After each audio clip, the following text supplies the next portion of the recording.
Hello student, जैसे कि आप जानते हैं हमारा टॉपिक चल रहा है रंगाई एवं छपाई, डाइंग एंड प्रिंटिंग। तो प्रिंटिंग की कैसे जाती है, इसमें कौन कौन से कलर यूज़ किए जाते हैं, कैसे कैसे इनको उपयोग में लाया जाता है, इसी विषय पर हमने बात की है। अब हम जानेंगे कुछ मुख्य प्राकृतिक रंगों का उपयोग, कुछ जो प्राकृतिक रंग होते हैं उनका उपयोग कैसे कैसे किया जाता है। तो आइए स्टार्ट करते हैं अपना टॉपिक रंगाई एवं छपाई यूनिट 2। भारत में उपयोग में लाए जाने वाले कुछ मुख्य प्राकृतिक रंग और विभिन्न तंतुओं हेतु उनकी उपयोगिता इस प्रकार है। हीना या मेहंदी। हीना मेहंदी का उपयोग कैसे कैसे किया जाता है। हीना मेहंदी की पत्तियों का उपयोग भारत में बहुत प्राचीन समय से दुल्हन के श्रृंगार हेतु किया जाता है।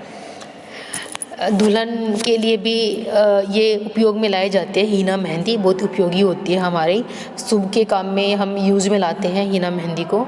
हमारी माताएं जो होती हैं वो अपने हेयर्स वगैरह में भी हीना मेहंदी का उपयोग करती हैं। तो जो प्राकृतिक हीना मेहंदी है उसका उपयोग भारतवर्ष में बहुत प्राचीन काल से चलता आ रहा है।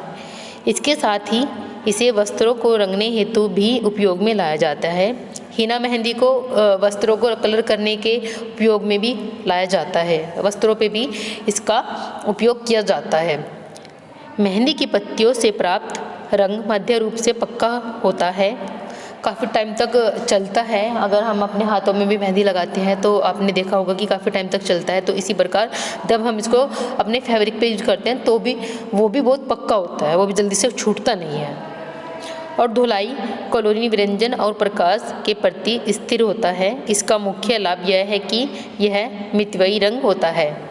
इसका मुख्य लाभ यह है कि ये बहुत अच्छा कलर होता है, मितव्ययी होता है। इसका जो रंग होता है बहुत लगावपूर्ण रंग होता है, इसका अच्छा रंग होता है। दुल्हन के लिए तो बहुत ज़्यादा शुभ मानी जाती है मेहंदी। इसका रंग का घोल प्राप्त करने के लिए मेहंदी की पत्तियों को पीसकर पानी में भिगो दिया जाता है।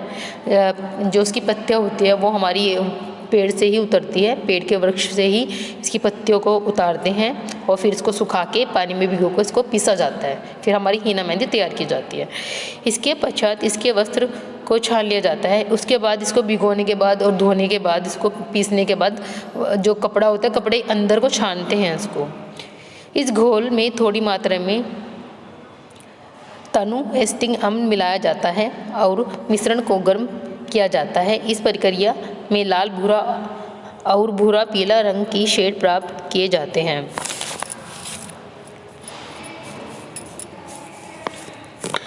कथा या कच्चा। यह भारत के अधिकांश स्थानों जैसे छोटा नागपुर, मुंबई आदि क्षेत्र में पाया जाता है। इससे लाल भूरा, गहरा लाल भूरा, हल्का गुलाबी भूरा आदि शेड प्राप्त किए जाते हैं। यह शेड साबुन, पसीने और प्रकाश के प्रति स्थिर पक्के होते हैं। इसका उपयोग सूती, रेशमी और ऊनी वस्त्रों को रंगने के लिए किया जाता है। जो इसका जो कथा या कच्चे जो है, इसका उपयोग जो किया जाता है वो हमारे सूती वस्त्र होते हैं उनके लिए भी किया जाता है, रेशमी वस्त्रों के लिए भी किया जाता है, और वो उनके जो उलन के वस्त्र होते हैं उनके लिए भी इसका उपयोग किया जाता है। नील या इंडिगो। यह भारत के बिहार, मद्रास और असम में पाया जाता है। इससे नीले, पीले और नीले हरे रंग के शेड प्राप्त किए जाते हैं। इस कलर से हमारा इंडिगो जो कलर होते हैं इनसे हमारे एक तो नीला कलर प्राप्त करते हैं, पीला करते हैं, हरा रंग के जो शेड्स होते हैं वो प्राप्त किए जाते हैं।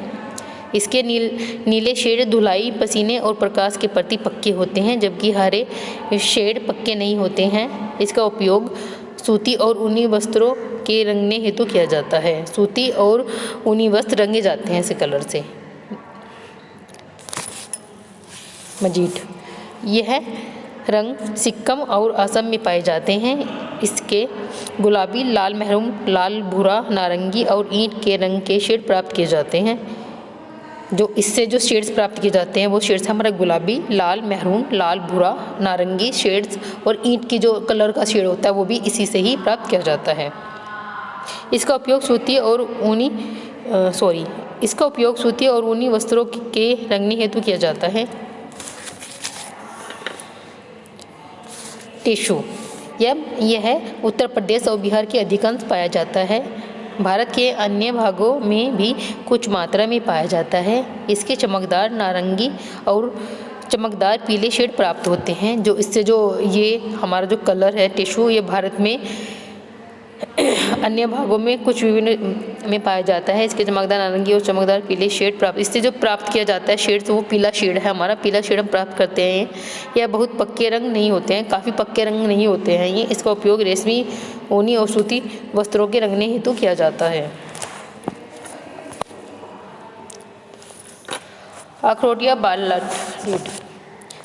यह हिमाचल, कश्मीर और अल्मोड़ा के पहाड़ी क्षेत्र में मिलता है। इसके चमकदार लाल, भूरे और पीले रंग के शेड प्राप्त होते हैं। यह धुलाई के प्रति बहुत पक्का होता है। इसका उपयोग रेशमी और ऊनी वस्त्रों के रंगने के हेतु किया जाता है।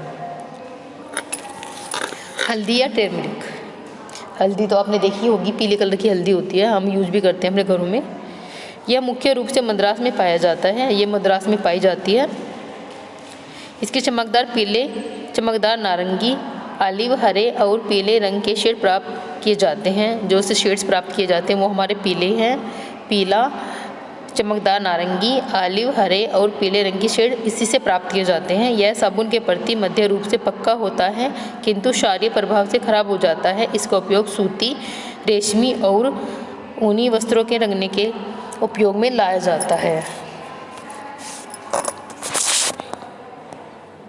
ये थे हमारे कुछ प्राकृतिक रंग जो हमारे पेड़ पौधों से प्राप्त किए जाते हैं, जिसको हम प्रकृति से प्राप्त करके यूज़ में लाते हैं। इनसे ही फिर हम अपने कपड़ों पे भी इसको यूज़ में करते हैं, कपड़े कैसे कैसे रंगे जाते हैं इससे।